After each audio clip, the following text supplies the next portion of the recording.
స్వామి ముఖ్యంగా అమ్మాయిలు ఎందుకు స్వామి దీక్ష వేసుకోకూడదు అనే ప్రశ్న చాలా మంది. అమ్మాయిలు వెళ్ళొచ్చు. హ్మ్. అంటే పర్టిక్యులర్ స్వామి. ఏజ్ వాళ్ళు. అమ్మాయిలు వెళ్ళకూడదు అట్లా లేదు. హ్మ్. పర్టిక్యులర్ ఏజ్ వాళ్ళు. ఓకే. 10-50 వరకు.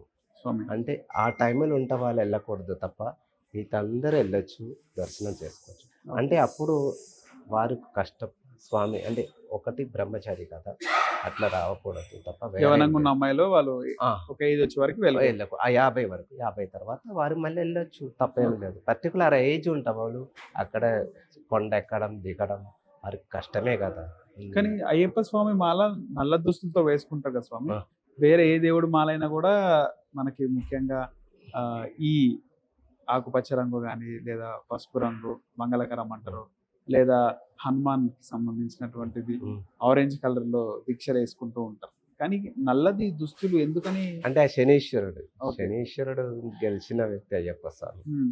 అప్పుడేంటి శనీశ్వరుడు నల్లగా శనీశ్వరుడికి అయ్యప్ప స్వామికి లింక్ ఏంటి స్వామి? అంటే శనీశ్వరుడు అయ్యప్ప స్వామి అంటే శనీశ్వరుడు దీంట్లో ఒక శాస్త్రం ఉంది. అది ఓకే. ఇప్పుడు చెప్పాలంటే కొంచెం టైం పడుతది. హ్మ్. అందుకోసం నేను తర్వాత ఎప్పుడైనా డీటెయిల్స్ చెప్తాను. హ్మ్. ఈయన శనీశ్వరుడిని గెలిచినందుకు అయ్యప్ప స్వామికి నల్ల డ్రెస్సులు మన దగ్గరికి శనీశ్వరుడు రాడు. మనకు రాడు. ఆ! ఆ! అలా ఉంటే ఒక సంకల్పం ఉంది అందులో. హ్మ్. అదనమాట. అది ఓకే. మెయిన్ అది. సో, అందుకని నల్ల దుస్తులు. నల్ల దృష్టిలో అందుకేస్తున్నాడు. ఓకే. ఖచ్చితంగా శనీశ్వరుడు ప్రతి మనిషిని పీడిస్తాడు. ఒక 7 సంవత్సరాల వరకు అది. ఖచ్చితంగా ప్రతి మనిషికి ఆ శని దశ ఉంటదంటారు. ఉంటుంది. నిజం ఉంటదా స్వామి? మామూలుగా అయితే మన శాస్త్రంలో అయితే అదే చెప్తున్నాను. హ్మ్. తప్పకుండా శనీశ్వరుడు ప్రభావం శని దశ అని అంటారు. శనీశ్వరుడు ప్రభావం ఒక్కొక్కసారి ఉండదు. అయ్యప్ప స్వామి దీక్ష తీసుకుంటే ఈ ప్రభావం ఉండరు మనకి. ఓకే. అంటే శని మన లైఫ్‌లోకి వచ్చి వెళ్తే ఆ ప్రభావం బావుంటదా స్వామి? అంటే శని వచ్చేటప్పుడు కొంచెం పర్వాలేదు. అంటే 200 సంవత్సరం. మరీ 200 సంవత్సరం మళ్ళీ కొంచెం కఠినంగా ఉంటది. అది మళ్ళీ మామూలుగానే అయిపోతది తర్వాత. కానీ అయిపోయినాక బావుంటది. అది. ఆ తర్వాత ఆ దశ మారినాక బాగానే ఉంటది. పెద్ద ఇబ్బంది ఏముండదు. ఓకే. సరే పొద్దున్నే లేసి స్నానం చేసుకొని స్వామిని దర్శించుకోవడం, వివిధ గుడులకు తిరుగుతూ ఉంటారు అయ్యప్ప స్వామి భక్తులు. మాల ధరించిన వాళ్ళందరూ కూడా. రాత్రి పగలు ఈ కష్టాలు ఏందని కూడా కొంతమంది అనుకుంటూ ఉంటారు. వాళ్ళకేం చెప్తారు స్వామి? తప్పకుండా కష్టం చేసి స్వామిని చూస్తేనే ఆ ఫలితం వస్తది. హ్మ్. మీరందరూ తప్పకుండా మాల వేసుకొని ఈ కష్టాలు ఎందుకురా నాయనా అనుకునే వాళ్ళు కూడా ఉంటారు కదా! కష్టం చేయాలి. లైఫ్ అనేది మనం నేర్పిస్తున్నాం. రిస్క్ చేయాలి. మనం లైఫ్‌లో ఎలా ఉండాలి? ఏం చేయాలి? ఎలా ఒక మనిషి ఎట్లా ఉండాలని భగవంతుడు మనకు నేర్పిస్తున్నారు. హ్మ్. ఏంటంటే సాత్వికంగా, మంచిగా, ఒక పద్ధతిగా ఉండే మనం ఏదైనా సాధించొచ్చు లైఫ్‌లో. అది భగవంతుడు మనకు నేర్పించేది. ఈ రకమైన ఫుడ్, ఈ రకమైన కల్చర్‌లో ఉంటే మనకు చదువు బాగా వస్తది. మంచిగా అయిపోతాను. మంచి ఒక క్రమశిక్షణ నేర్చుకుంటారు. ఇది లైఫ్ మొత్తం మనకు అంటే పిల్లలకు ఇంకొక వారు ఒక స్టేజ్‌కి వచ్చేటప్పుడు ఇవన్నీ చాలా మంచిగా ఉంటది. అది మనకు భగవంతుడు నేర్పిస్తున్నాడు మనకు. స్వామి. స్వామి తప్పక అయ్యప్ప మాల దేనితో తయారు చేస్తారు స్వామి?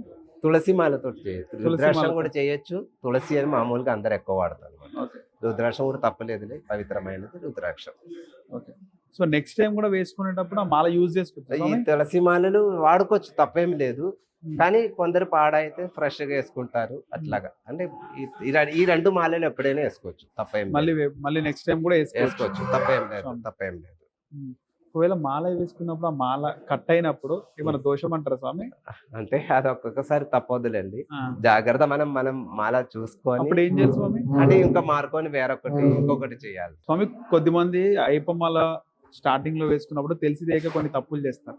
అప్పుడు ఏం చేయాలి స్వామి? తప్పకుండా తెలిసి చేయకూడదు. తెలియకుండా చేస్తే ఏం తప్పు కాదు అది. మళ్ళీ అర్థం చేసుకొని దాన్ని మార్చాలి మనం. తప్ప ఓకే. వేరేం లేదు. తెలిసి తప్పు చేయడం అది ధర్మం కాదు. తప్పే అది. అంతే కదా! దానికి అదే నేను చెప్తాను. సో, మనం ఇరుముడి కట్టుకునేటప్పుడు నేతి కొబ్బరికాయలో నేతి వేసుకుంటూ ఉంటాం. హ్మ్.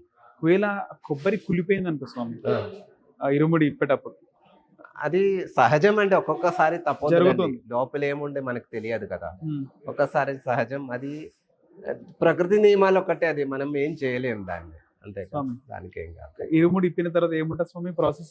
ఇదంటే మామూలుగా ఇరుముడి ఇప్పినాక అది ఆ నెయ్యి తేంగాయ కొట్టి ఆ నెయ్యి స్వామి వారికి అభిషేకానికి ఇవ్వడం. ఇంకా అందులో అటుకులు, బెల్లం అవి నైవేద్యం చేసి మనం తీసుకోవడం. తర్వాత దాంట్లో ఉన్న బియ్యం అది మనం అక్కడ కొంచెం వేసి కొంచెం తీసుకొస్తే మనం ఇంట్లో పెడితే అది ఇంకా చాలా మన ఇల్లు పవిత్రమై ఇంకా బాగా అయిపోతానే స్వామి ఉంటుంది. సంక్రాంతి ఆ. రోజు పండుగ రోజు అక్కడ మకర జ్యోతి వెలుగుతా ఉంటది ఉం. కొండపైన. ఉం. అది నాచురల్ గా వెలుగుతుంది అని చాలా మంది అనుకున్నారు, కానీ కొన్ని సంవత్సరాల కిందట ఇది మనుషులే వెలిగిస్తున్నారు, కొండపైన ఉన్నటువంటి కోయ వాళ్ళు వెలిగిస్తున్నారు ఈ జ్యోతిని అని. ఏమంటారు అంటే దీన్ని? అది ఏదైనా కానీ సంక్రాంతి నాడు అక్కడ జ్యోతికొండ పొన్నంబలమేడ అంటారు, స్వామి ఎదుర్కొండ ఉంటది. అక్కడ జ్యోతి తప్పకుండా వెలుగుతుంటది. ఇంకా అది ఆ భగవంతుడు రూపమే అది.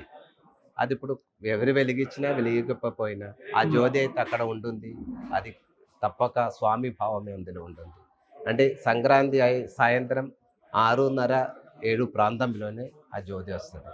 అక్కడ ఒక ఉత్తరం నక్షత్రం వస్తుంది. ఆ నక్షత్రం బట్టి అక్కడ జ్యోతి కానీ వెలుగుతుంది. జ్యోతి వెలిగిస్తున్నాం అని చెప్పి ఆలయం వాళ్ళే చెప్పినట్టు కదా స్వామి ఒకసారి? అంటే అది ఒక్కొక్కరు ఒకటి చెప్తున్నారు కానీ స్వామి ఈ ఈ జ్యోతి అనేది ఆ భగవంతుడు రూపమే అక్కడ. అంటే జ్యోతి మనం మనసే ఒక జ్యోతి కదా. స్వామి. ఆ జ్యోతి వెలుగుతూ ఉండేది మనం జీవితం అంతే ఓకే కదా. స్వామి. అలాగే అన్నిట్లో జ్యోతి ఉంటుంది.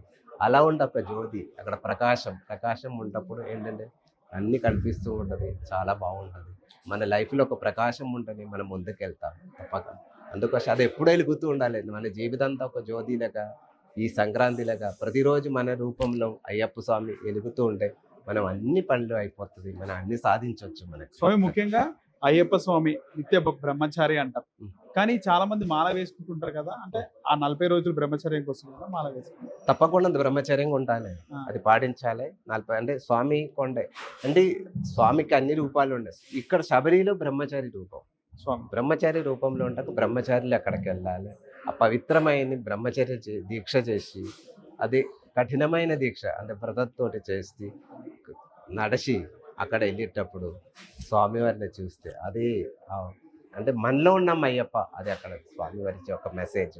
మన అందరూ ఒకటి, మన అంతే ఒకటి అని ఒక మెసేజ్ అందరికి ఇస్తుంది. అది తర్వాత ఇంకొకటి, మీరు ఇరుముడి తీసుకెళ్ళేటప్పుడు తప్పనిసరిగా ఈ ప్లాస్టిక్ ఐటమ్స్ దయచేసి తీసుకెళ్ళమాకండి. అక్కడ చాలా ఇబ్బంది పడుతున్నాం. ఈ ప్లాస్టిక్ తీసుకెళ్ళి అక్కడ వేసి అక్కడ వన్యజీవులకు చాలా ఇబ్బంది అయిపోతుంది.